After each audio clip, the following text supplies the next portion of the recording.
Alright, enough time has passed, so let's just get to it. I was gonna wait until I got a better camera just so that it doesn't look too shitty, but it's whatever, I can wait. And for the second arc of Kagurabachi, we start off with a new character, Hakuri. Hakuri is a pretty cool guy. Not many bad things I can say about Hakuri, a pretty cool character. Hakuri actually witnesses the first fight between Soju and Chihiro, and he sees that Chihiro is pretty selfless, right? He absorbs an attack, you know, saving a couple of people. So Hakuri sees this, he's like, hey, you know what? Kinda goated. I want to be like that guy. And then we cut to a panel of Hakuri being tortured because he saved a little girl from, you know, some Yakuza. It is what it is. But he actually ends up getting saved by Chihiro. And Chihiro is, you know, looking around for Yakuza, seeing if he can find any information about the enchanted blades. He stumbles upon Hakuri. Hakuri's like, yo, it's that guy. After Chihiro takes care of the Yakuza, we get introduced to a new character who's also pretty goated. Her name is Hiyuki. Hiyuki is part of the Kumenabi. I believe that she is tracking down the seventh blade. Chihiro fits that description. He has the N10. Hiyuki's partner uses his barrier sorcery magic to put Hiyuki and Chihiro in a barrier where the rule is that once someone qualifies as a loser in this barrier, the barrier will be released. So, you know, Chihiro's fighting Hiyuki, but for one of Hiyuki's attacks, Hakuri takes the blow for Chihiro because he's like, that's my goat. And because Hakuri is knocked out, the barrier gets released. Chihiro and Hakuri end up escaping. Char heals their wounds. Chihiro and Shiba actually get word that the Sazanami are gonna hold an auction called the Rakuzaichi, which is the name.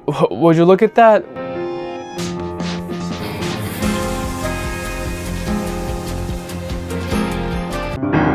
The Sazanami are gonna auction off one of the enchanted blades known as Shinuichi, and we can't have that happening, so Hakuri is actually a member of this Sazanami clan. And Chihiro's like, Hakuri, if you can give us as much information as you can, let's go to your house and take the enchanted blade and, you know, be on our merry way. Chihiro and Shiba, they pull up to the Sazanami clan household. The main guy, the head of the clan, Kiora, is like, what the frick, guys, this is my office. And Chihiro's like, bro, we're gonna kill you if you don't give us this enchanted blade. Kiora has this weird power that's actually very similar to Kamui. I think they're similar. That's the only comparison that I can make. Essentially, Kiora is able to project the stuff from his storehouse into the regular world, but just as a projection. Chihiro's like, give me the actual sword or, you know, I'm gonna kill you. And Kyora's like, well, if you kill me, not only do I have weapons in my storehouse, I also have people. So if you kill me, the storehouse is gonna disappear. And if that happens, well, these people are gonna die and you will be a murderer. And Chihiro is like, well, damn, but not so fast. Kiora ends up summoning the Toe, Hakuri's siblings. Shiba's phone starts ringing and he's like, well, I'm sorry, Chihiro, but I gotta peace out. And Shiba teleports away. Turns out that the reason why he teleported away was because Hinao was with Hakuri, and Soya, Hakuri's older brother, shows up and is like, yo, Hakuri, I'm here to bring you home. And Hakuri sees him and he's like, ah, shit, it's Soya. Oh fuck, I'm gonna jump off this cliff because that's better than being with my older brother. Which, spoilers, if I saw Soya and, you know, the stuff that Hakuri went through, I'd probably jump off a cliff too. I can't even blame the guy. So Hinao sees that, you know, there's trouble, so she gives Shiba a call. Shiba shows up, starts duking it out with Soya. Like I said before, to me, Shiba, his character design, he kind of looks like a bum. I'm like, who's this tertiary looking ass character? This panel, oh my god, there's this panel of Shibuya in the air with Soya because, you know, he has this really cool badass teleporting ability. The choreography in this panel was just so excellent. I stopped seeing Shiba as a bum and I was like, holy crap, you know what? You kind of goated, actually. Back to the Sazanami residence, the Toe are fighting Chihiro. Kiora is kind of just, you know, eating popcorn, having his kids handle the rest. Chihiro, he's not a bum, he's holding his own. However, unfortunately, Shiba ends up teleporting back to the Sazanami residence as well, but he also teleports with Soya and Hakuri, and, you know, Kiora puts two and two together that, oh my god, my son betrayed me, you're such a failure, you know what, I'm gonna kill you. But before he kills him, Chihiro's like, hey, hold your horses there, pal. How about instead of killing Hakuri, trade offer. I give you my enchanted blade, and in turn, you give me Hakuri. And Kyora's like, say less.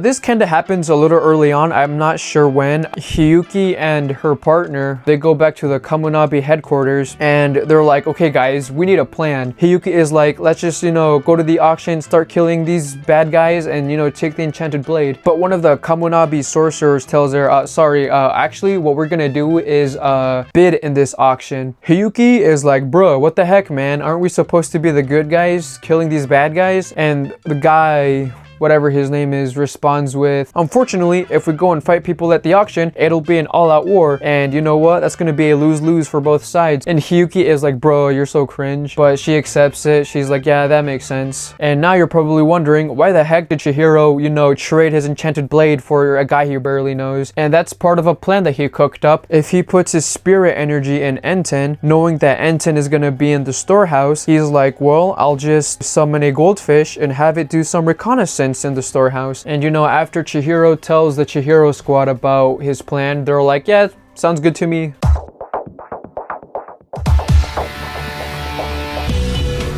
Anyways, this storehouse ability is not, I believe it's not his own technique. I'm pretty sure they mentioned that this technique is actually passed down through generations. The first, head of the Sazanami clan was a pretty cool guy who had two techniques, which one of them being Izo and the other one being the storehouse. I'm still not quite sure what Izo really does. I'm pretty sure all it is just, strong blast of waves. Talking a little bit more about the storehouse, like I said, Chihiro's enchanted blade is there now because, he traded it for Hakuri. And Chihiro uses one of his goldfish to do reconnaissance. Chihiro notices that there's a door right smack in the middle of the storehouse. And Chihiro's conjecture is that this random door is actually like a, secret exit in case Kiora does die. Because if Kiora, who is the head of the Sazanami clan, dies, every valuable thing that the Sazanami owns is just gonna, poof, disappear.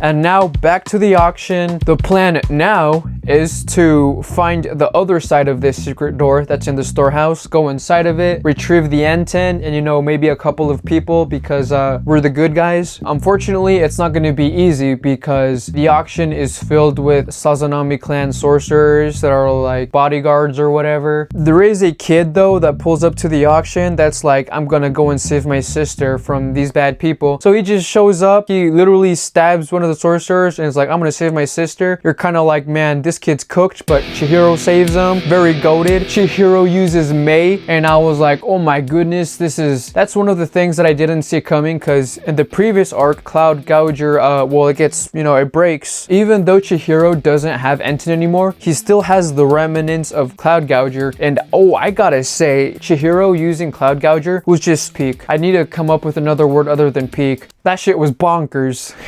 Something about it is just so hype. It'd be like if Naruto pulled a Chidori out of his ass, you'd be like, oh my goodness, what the frick? It was just crispy, crisp. Then Hiyuki pulls up at the auction and she sees that Chihiro's there, so then they start killing all these sorcerers. And now Chihiro and partners are like, okay, we got these bum-ass sorcerers out of the way, so now let's just make it to where that secret door is. However, that wasn't gonna be easy, obviously. The secret door is being guarded by the toe. Chihiro, Shiba, and Hakuri end up getting split up because a wall of roots or wood is being created and it was made by one of the Hishaku. Yeah, the Hishaku is here at the auction as well. Chihiro is like, why did you kill my father? The Hishaku member is like, to test the limits of my ability. And Chihiro is having none of that, so he uses Mei Shred. I'm gonna keep repeating this. Chihiro using Mei. It's just cool. Hakuri notices that there's lightning on the other side of this wood barrier or whatever, so he's like, oh, Chihiro's probably trying to escape to my side. However, his brother Soya pulls up and is like, sorry, little bro. Unfortunately, your time is up. And Soya then starts kicking the shit out of Hakuri. Hakuri is straight up not having a good time. We then get one of Hakuri's flashbacks, which I'll explain in part 2 of this video because Adobe decided to shit itself. This was supposed to be like a 20-minute video, but Adobe keeps on crashing out and wasting all my precious time by deleting all my precious work.